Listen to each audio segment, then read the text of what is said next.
Una sa ating balita mula sa bahagi ng Luzon.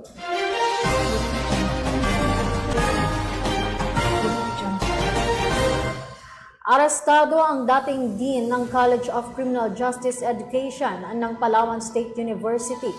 Yan ay sa isinagawang operasyon ng mga tauhan ng Criminal Investigation and Detection Group o CIDG sa bayan ng Palawan. Ano kaya ang naging kaso? Alamin natin yan sa report ni Patrolwoman Christine Lorenzo. Inaresto ng kawani ng Criminal Investigation and Detention Group Palawan ang dating Dean ng College of Criminal Justice Education ng Palawan State University na si Dr. Vilma Venus Andoy.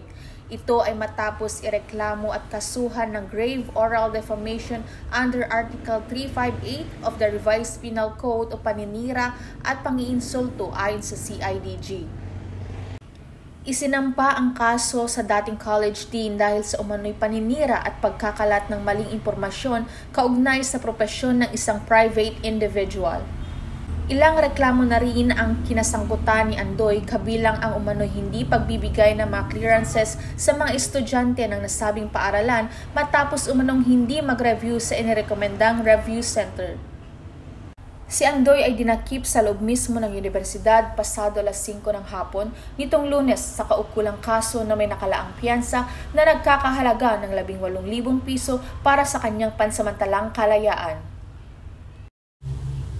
Ang pangyayaring ito ay isa lamang paalala sa bawat individual na maging maingat sa mga salitang binibitawan sapagkat maaari itong maging sanhi ng pagkasira ng iyong dignidad at imahe sa publiko. Mula rito sa Calapan City, Oriental Mindoro, ako ang iyong PNN correspondent, Patrolwoman Christine Lorenzo, alagad ng batas, tagataguyod ng Balitang Pulis. Maraming salamat, Patrolwoman Lorenzo.